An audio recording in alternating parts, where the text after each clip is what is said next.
So after the recent debacle with FTX and Sam Bankman-Fried actually getting arrested in the Bahamas, and the concern about some of these other crypto exchanges, after all, Gemini stopped the withdrawals on their earn for a period of time, the question becomes, is Coinbase next? And also, is Robinhood eyeing the idea of maybe trying to outsmart and maybe even take over Coinbase? Well, in this video today, we're going to explore that. And Robinhood has its own issues, right? We had the GameStop problem back in January of 2021 where they stopped the ability to buy and sell, and there was some cryptocurrency issues too. However, the question would become, there's some things that Robinhood's doing. Are they trying to outsmart and try to get some market share from Coinbase after all? Let's dive in. We're going to look at two things. One thing that's very interesting that Robinhood just recently did that I want to share with you as a context behind today's video. But then I want to look behind the scenes, under the trunk of both of these vehicles, the vehicles being Robinhood and Coinbase, and let's see how their financials are holding up. Is one weaker than the other? Could one actually buy the other out? And are we completely screwed in 2023 with oncoming recessions, etc., etc., etc.?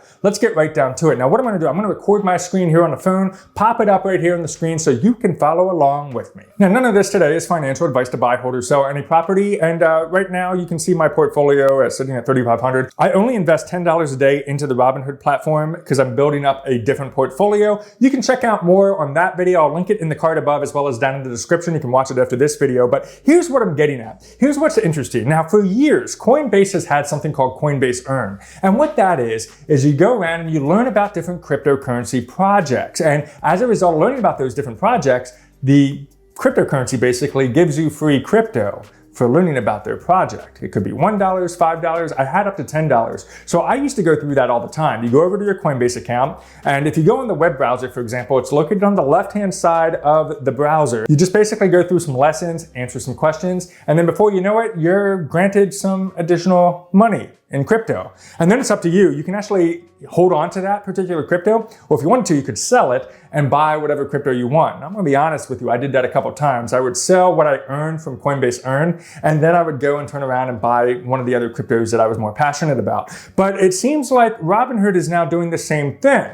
Got an email the other day, which kind of shocked me because it was an email that you typically would see from Coinbase saying, hey, there's a new crypto that you can earn money from by learning about their crypto. But this time it was from Robinhood. And I'm like, oh, are they potentially jumping into this game of promoting different cryptos via learning opportunities and therefore trying to take some potential market share if people are interested in this kind of thing from Coinbase? I don't know, maybe, maybe not, or they're just trying to keep up with the competition of Coinbase. But let me show you. Now, there's a couple ways you can look at this, but I'm going to make this the easiest thing possible. This is the email I got. It was from Avalanche, right? So if you go up to the search bar at the top right-hand side, and then you start typing in Avalanche or AVAX, you'll see, whoops, AVAX, there it is, Avalanche. You can click on that, scroll down, and you'll see right here, you can earn $1 of AVAX. Now, if you have a Robinhood account, it doesn't matter. You can do this now. You don't have to do anything special. You go into your Robinhood account right now, and you can follow along with me, and we can both earn $1 right now off of AVAX. And this could just be the beginning, right? Because if they're going to do what Coinbase did, there's going to be opportunities to earn $5, $10, $20 from all these different cryptocurrency projects. So you click Get Started, and this is what it's going to take you through. Learn and earn crypto. Spend a few minutes learning about the crypto and earn some crypto in return. Here's how it works. You learn, you quiz, and you earn. Continue. By the way, it says not available in certain states. So there are certain states that still are very funny about crypto. I think New York is one of them. So if you live in one of those states, I'm sorry. That's just the way it is. I'm not in charge of the states. I'm just here giving you some information. Greater than sum of its parts. Different blockchains are kind of, okay, so it just has a bunch of, oh geez. All right, blah, blah, blah. It's gonna take about 4 minutes to get through this. So let's speed up the video and get through it.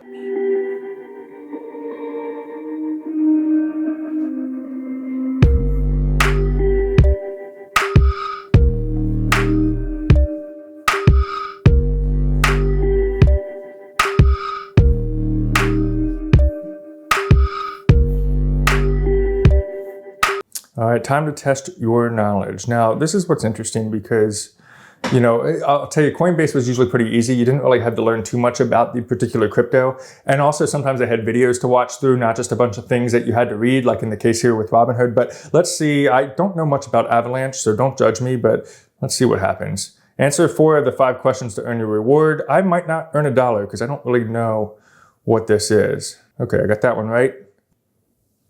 Good. It's this one. Okay, whew, I need to get one more right and I get $1. I think it's a group of validations. Bam, I got my $1 because it doesn't matter. Okay, what's being built on Avalanche? Probably, I don't know.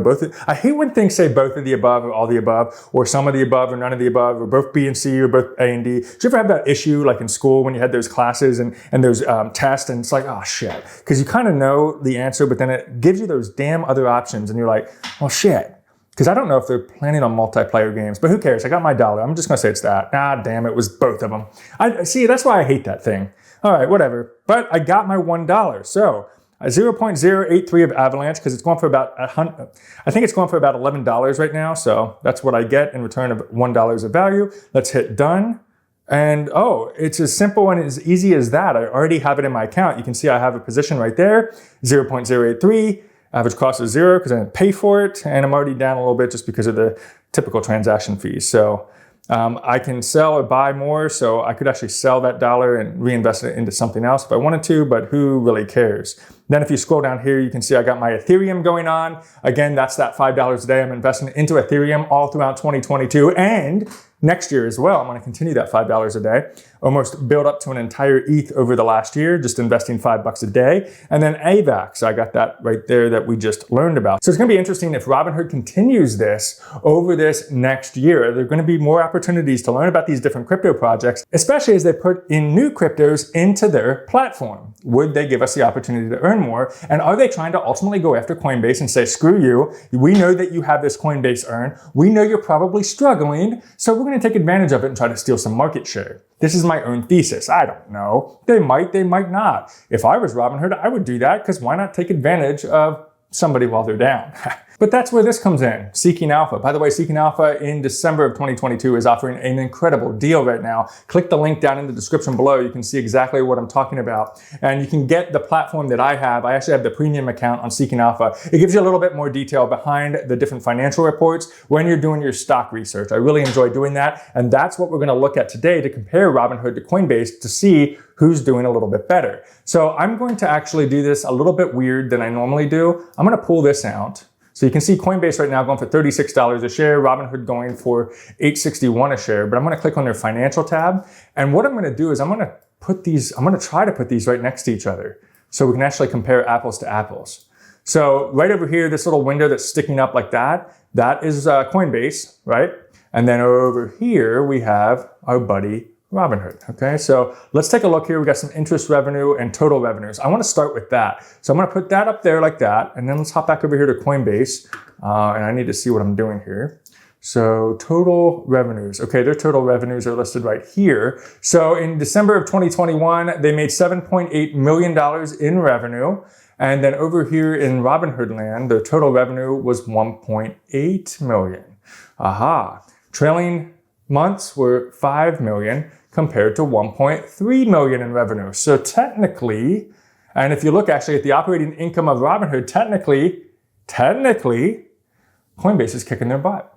So that's interesting, isn't it? Because, there's a lot of fear about FTX and Gemini and having enough reserves and enough power and enough sustainability to withstand the storm that Sam Bankman-Fried ultimately started. So could potentially Robinhood and Coinbase be able to weather that storm? More importantly, Coinbase, because they're the exact crypto exchange, whereas Robinhood has both stocks and crypto. So let's go down here. The other one that's really important to look at is their balance sheet. So that's where you can actually see, are they going to be able to weather the storm or not? So if you look right here, we have total current assets of 18.3 million, and in the last trailing 12, 107.6. So that's the total assets.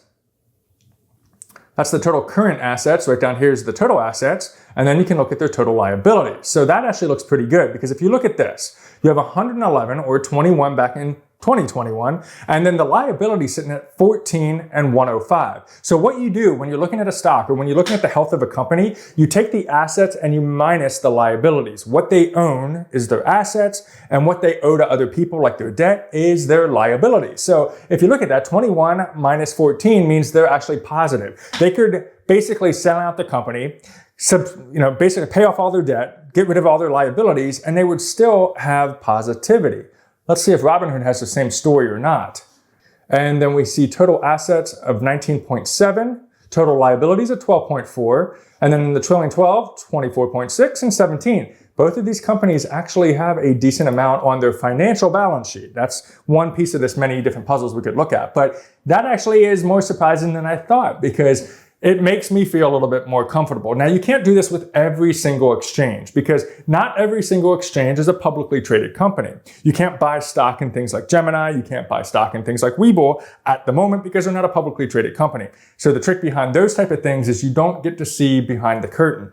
Whereas here, you get to see behind the curtain because they have to make these things public for their stockholders. And thanks to Seeking Alpha, they give you this data all the way back. As long as the company's been around, you can look at their financial statements and kind of see, are they growing? Are they failing? How are they doing? And so that's what's really interesting to see, is that we're seeing some positivity. It will be interesting to look at December of 2022 and see how we're looking from the standpoint of both of these companies. How are their revenues now? 2022 has been a crapper compared to 2021. Everybody was rushing into brokerage accounts. Everybody was rushing into crypto. What does it look like now in 2022? That's what we need to understand. So even though we have the trailing 12 months, we need to also look at the actual final reports for both of these companies.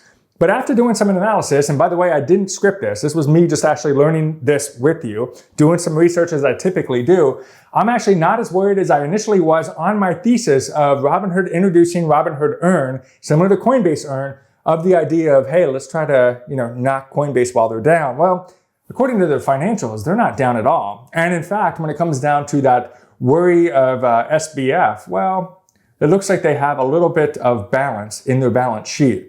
Now, that could also mean, though, that depending on how they're actually managing their money, it could screw them. Because here's what happened with FTX. All of a sudden, everybody started getting nervous and everybody started withdrawing their money.